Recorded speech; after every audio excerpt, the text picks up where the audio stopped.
Dear students, आज हम protein के बारे में पढ़ेंगे। इससे पहले हमने कार्बोहाइड्रेट के बारे में पढ़ा था। तो आइए देखते हैं प्रोटीन क्या होता है और यह हमारे शरीर के लिए क्यों आवश्यक है। प्रोटीन बच्चों, हमने पहले भी पढ़ा है कि हमारे भोजन में 6 प्रकार के पोषक तत्व पाए जाते हैं। प्रोटीन उनमें से एक बहुत ही महत्वपूर्ण पोषक तत्व होता है। जिस प्रकार कार्बोहाइड्रेट का निर्माण हाइड्रोजन, ऑक्सीजन एवं कार्बन से मिलकर होता है, उसी प्रकार प्रोटीन का निर्माण भी ऑक्सीजन, हाइड्रोजन, कार्बन एवं नाइट्रोजन से मिलकर होता है। प्रोटीन की बहुत सारी सूक्ष्म इकाइयाँ होती हैं जिन्हें हम एमिनो एसिड्स कहते हैं, या इसको इस प्रकार भी समझ सकते हैं कि प्रोटीन कई छोटी छोटी इकाइयाँ जिन्हें हम एमिनो एसिड कहते हैं से मिलकर बने होते हैं।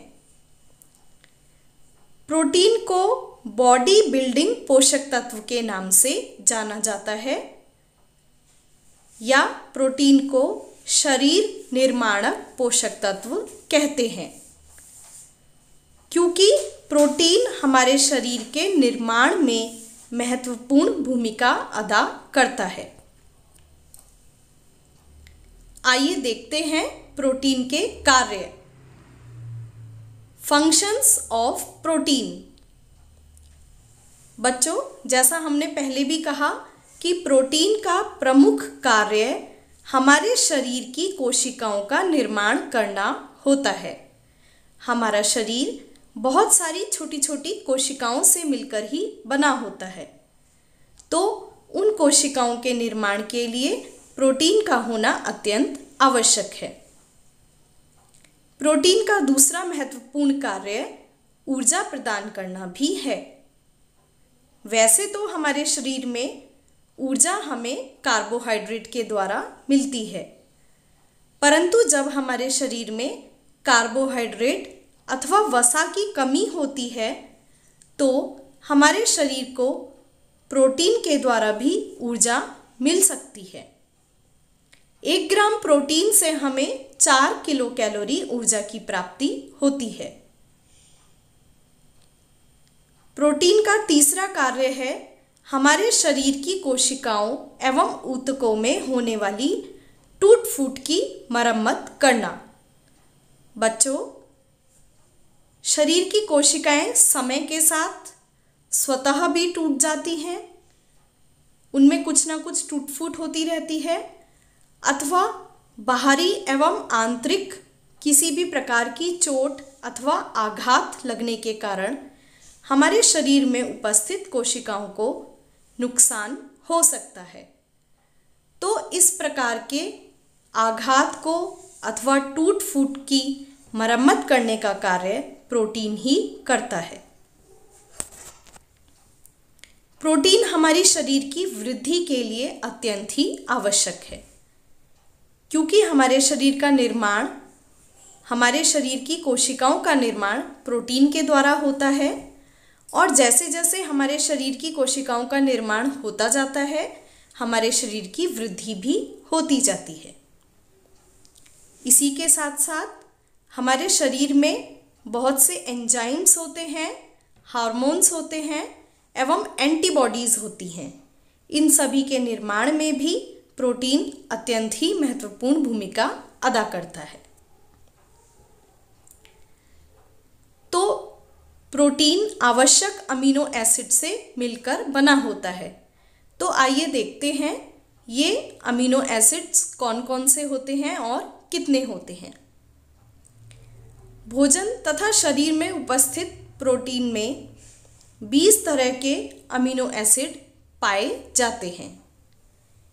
इन 20 तरह के अमीनो एसिड को हमने 2 वर्गों में विभाजित किया है: आवश्यक अमीनो एसिड एवं अनावश्यक अमीनो एसिड। असेंशियल एवं नॉन असेंशियल अमीनो एसिड्स।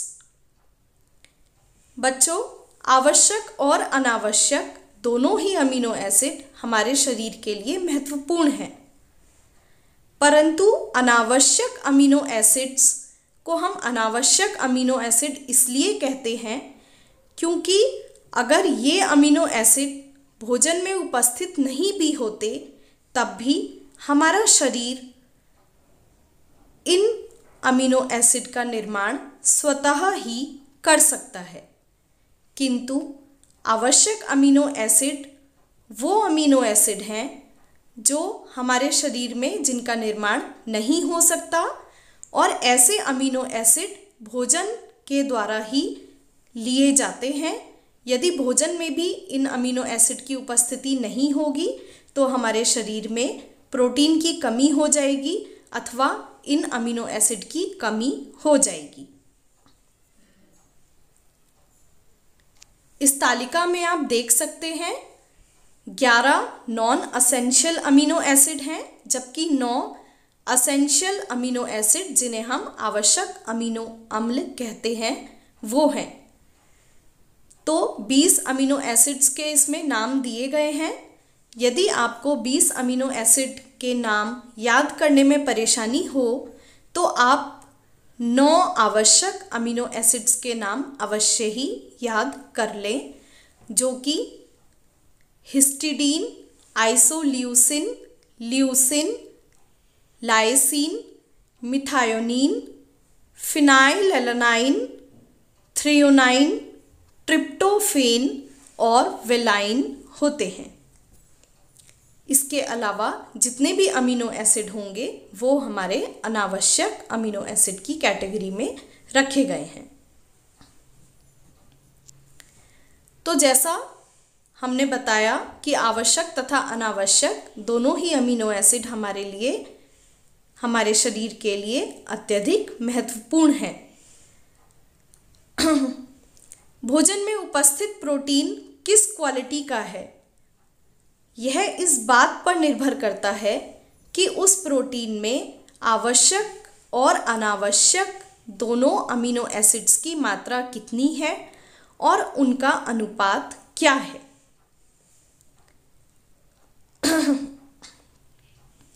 प्रायः वनस्पति जगत से प्राप्त खाद्य पदार्थ जैसे कि अनाज, दालें, फल, सब्जियां आदि, इनमें जो प्रोटीन पाया जाता है वह निम्न कोटि का माना गया है, क्योंकि वनस्पति जगत से प्राप्त खाद्य पदार्थों से जो प्रोटीन हमें मिलता है उसमें सभी आवश्यक अमीनो एसिड की उपस्थिति नहीं होती।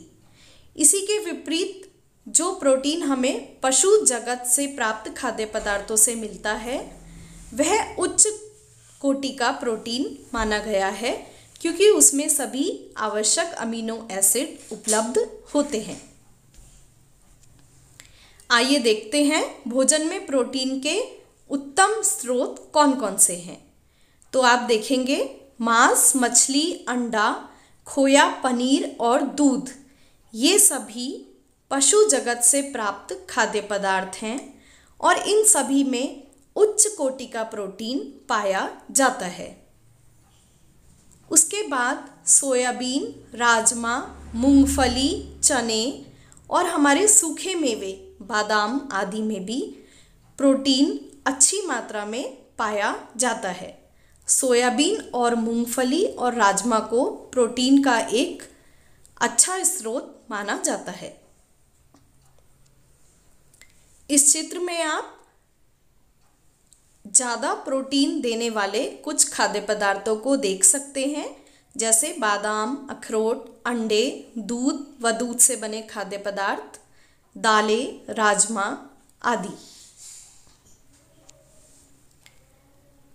प्रोटीन और कार्बोहाइड्रेट, अगर इन दोनों पोषक तत्वों की हमारे शरीर में लगातार कमी बनी रहती है तो इससे होने वाले रोग को प्रोटीन एनर्जी माल न्यूट्रिशन कहा जाता है, या साधारण भाषा में हम इसे सूखा रोग भी कहते हैं, जिसमें शरीर बहुत ही दुबला पतला और कमज़ोर हो जाता है। प्रोटीन की कमी व कार्बोहाइड्रेट की कमी ज़्यादातर छोटे बच्चों में देखी जाती है। बच्चों में प्रोटीन एवं कार्बोहाइड्रेट की कमी से मरासमस तथा क्वाशियरकर नामक बीमारी हो जाती है। ये दोनों प्रोटीन एनर्जी माल न्यूट्रिशन का ही रूप हैं। प्रोटीन एनर्जी माल न्यूट्रिशन के बारे में डिटेल में हम आगे की वीडियोज़ में पढ़ेंगे। फिलहाल आपके लिए इतना ही काफ़ी है। आप हमारे चैनल के साथ बने रहिए तथा आगे की वीडियोज़ के लिए हमारे चैनल को लाइक कीजिए, सब्सक्राइब कीजिए और अपनी फ्रेंड्स के साथ शेयर कीजिए। धन्यवाद।